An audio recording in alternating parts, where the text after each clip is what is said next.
araw buong mundo. Narito na naman ang mga balitang nakalap ng Pangasinan Watch.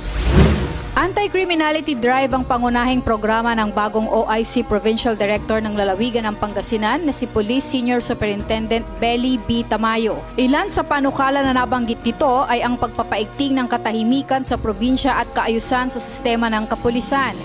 Aniya, bibigyan ng karagdagang atensyon ang pagsulong sa pagsasanay ng mga tauhan at pag-aangkop ng mga kaukulang batas.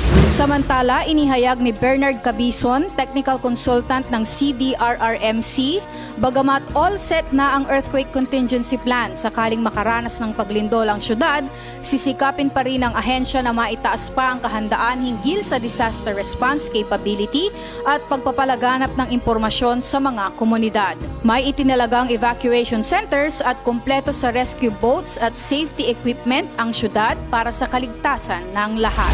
Malaking pasasalamat naman ang ipinahatid ni Mayor Belen Fernandez sa mga ahensya na sumuporta sa pagkakaaproba ng Revised Comprehensive Land Use Plan o CLUP na ngayon ay inendorso na sa Sangguniang Panlunsod para sa final review at approval. Ayon kay Fernandez, ang pagpapatupad ng Revised Comprehensive Land Use Plan ng syudad ay makakatulong sa pag-unlad ng ekonomiya nito at sa vision nilang maging smart and competitive city ang Dagupan.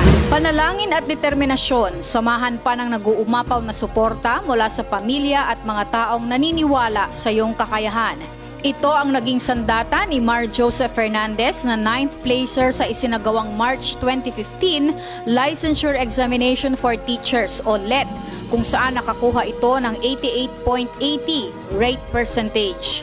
Inihayag ni Fernandez ang kanyang labis na pasasalamat sa sagot sa kanyang dasal na makapasa. Pagtukla sa sining at imahinasyon ang gustong ipahiwatig ng isang grupo ng Pangasinan artists sa kanilang Exit Enter Art Exhibit.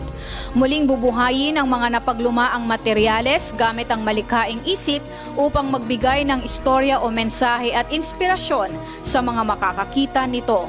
Layunin ng grupo na himukin rin ang ibang mga Pangasinense sa paglikha ng kani-kanilang bersyon ng sining. Napabilang naman ang Anda Pangasinan sa mga destinasyon ng mga naghahanap ng mga tektites o mga extraterrestrial impact debris sa Pilipinas. Ang mga tektite ay mga remnant ng pagsabog ng shooting star mula sa kalawakan. Tinatawag umanong Anda Lights ang tektite na natatagpuan sa Anda.